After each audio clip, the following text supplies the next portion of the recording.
Hello everyone, welcome back to my channel. आज आपण बघणार आहोत तिळगुळाची पोळी आणि पाक न करता तिळगुळाचे असे लाडू. तर ही खुसखुशीत तिळगुळाची पोळी आणि लाडू बनवण्यासाठी इथे 2 वाटी मी शेंगदाणे घेतलेत आणि ही 1 वाटी तीळ आहे. तर त्यासाठी लागणारा गूळ विलायची मी घेतलेली आहे. तर मी गॅसवर कढई गरम करून घेतली आणि त्यामध्ये मी आता हे तीळ टाकून घेते आणि आता हे तीळ मीडियम लो फ्लेमवर अशी भाजून घ्यायची आपल्याला. तर तीळ भाजून झालेली आहे. तर त्याच कढईमध्ये तीळ काढून घेतले आणि त्याच कढईमध्ये आता आपण शेंगदाणे टाकून घेऊयात. शेंगदाणे पण आपल्याला मीडियम फ्लेमवरच भाजून घ्यायचे, खरपूस असे भाजून घ्यायचे आहेत. आणि तुम्ही इथे बघू शकता शेंगदाण्याचा कलर चेंज होतोय. आणि हे शेंगदाणे भाजून झालेले आहेत. तर आता मी गॅस बंद करून घेतलेला आहे. शेंगदाणे तीळ थंड होईपर्यंत आपल्याला पोळीसाठी कणिक मळून घ्यायचे. तर इथे मी 2 वाटी गव्हाचं पीठ घेतले, 3 वाटी गव्हाचं पीठ घेतले आणि मीठ टाकून घेतले. इथे 3-4 चमचे असे नॉर्मल मी तेल टाकून घेते आणि आता हे पिठामध्ये मिक्स करून घेते. तेल टाकल्यामुळे पोळी अशी चांगली खुसखुशीत बनते, त्यामुळे यामध्ये मी तेल टाकून घेतलेलं आहे. आणि तेल असं मी दोन्ही हातांनी या पिठामध्ये मिक्स करून घेतले. तर आता यामध्ये मी पाणी टाकून हे पीठ असं मळून घेते. आणि आता हा पिठाचा असा सॉफ्ट डो रेडी झालेला आहे. तर यावरती मी तेल लावून यावरती प्लेट ठेवून रेस्ट करायला ठेवून दिलेला आहे. तर मी इकडे मिक्सरच्या जारमध्ये शेंगदाणे भाजलेले थंड झालेत ते टाकून घेतलेत आणि मी मिक्सरला हे पहिले फिरवून घेते. आणि असे मी मिक्सरला फिरवून घेतले. त्यानंतर मी इकडं किसलेला गूळ आणि तीळ विलायची टाकून आता परत थोडंसं मी मिक्सरला फिरवून घेते. इथे थोडं मी गूळ शिल्लक ठेवलं आहे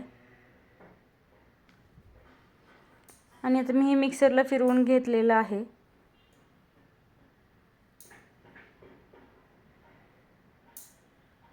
परत आता यामध्ये मी गूळ टाकून याला चांगलं असं मिक्सरला फिरवून घेऊयात. याच मिश्रणामध्ये मी तिळगुळाचे लाडू आणि आपलं पोळीसाठीचं मिश्रण रेडी करतोय आपण. परत मी आता हे मिक्सरला फिरवून घेतलेलं आहे आणि तिळगुळ लाडूसाठी हे असं मिश्रण रेडी झालेलं आहे. आणि आता हे मिश्रण बघा तिळगुळासाठी च्या लाडूसाठी चांगलं असं जाडसर मिश्रण मी आता काढून घेते पहिले. आणि मध्ये मध्ये तीळ दिसतच आहे. नंतर मी बाकीचं मिश्रण सगळं मिक्सरला फिरवून घेतले आणि हे पोळीसाठीचं मिश्रण असं मिक्सरला करून घेतलेलं आहे. आता हे दोन्ही मिश्रण रेडी झालेले आहेत आणि तिकडं पीठ रेस्ट झालेलं आहे. तर मी थोडंसं कणिक मळून घेतले सुरुवातीला आणि आपल्या मुठीत बसण्या इतकं मी पीठ घेतले आणि त्याला थोडंसं पीठ लावून थोडंसं लाटून घेते पुरीच्या साईजचं. त्यानंतर हे तिळगुळाचं मिश्रण यामध्ये ठेवून घेतलेलं आहे आणि याला आता असं सर्कल बनवलेलं आहे आणि एक्स्ट्रा पीठ काढून घेतले.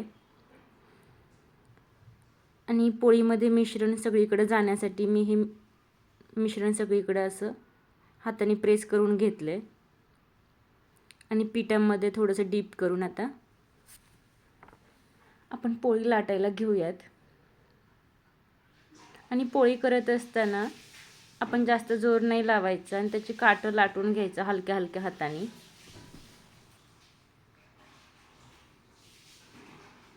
आणि पोळीमधलं मिश्रण सगळीकडं असं स्प्रेड होतं, कारण आधीच मी थोडंसं त्याला प्रेस करून घेतलेलं.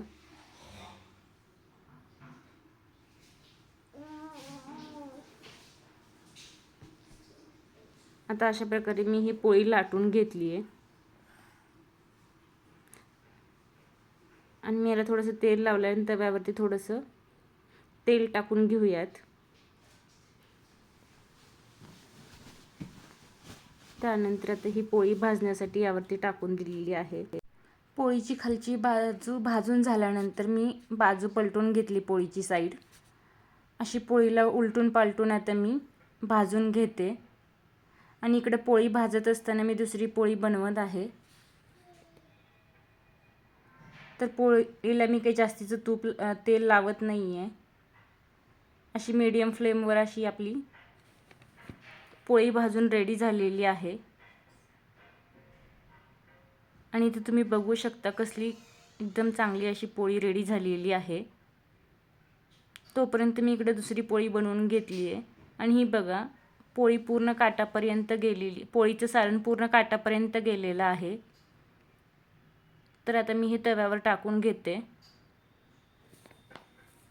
आणि पहिल्याप्रमाणेच मी आता पोळी लाटून व भाजून घेते. आणि अशा आपल्या ह्या पोळ्या रेडी झालेल्या आहेत. आणि जर तुम्ही बघू शकता अशी मस्त खस्तावाली पोळी रेडी झाली आहे. तर इकडे आपण हे लाडूचं मिश्रण काढून घेतलेलं होतं आणि इथं असे चांगले तीळ असं दिसत आहेत. तर आता आपण हे लाडू करायला घेऊयात. आणि आता हे पाक न करता आपण तिळगुळाचे असे लाडू बनवून घेऊयात. जे मिश्रण होतं ते आपण आता असं मी दोन्ही हाताने बऱ्यापैकी त्यांना शेप दिलेला आहे. त्यानंतर थोडासा मी फायनल टच देते दोन्ही हाताने.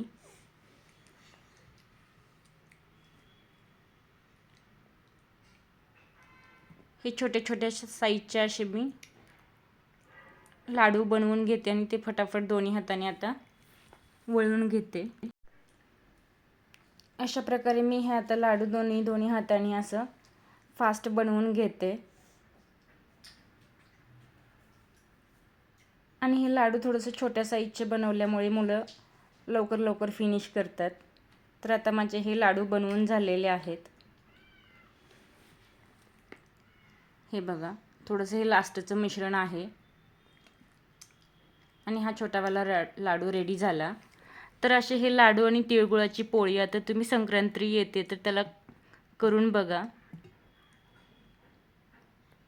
आणि आवडल्यास लाईक, शेअर, सबस्क्राईब करायला अजिबात विसरू नका. थँक्यू.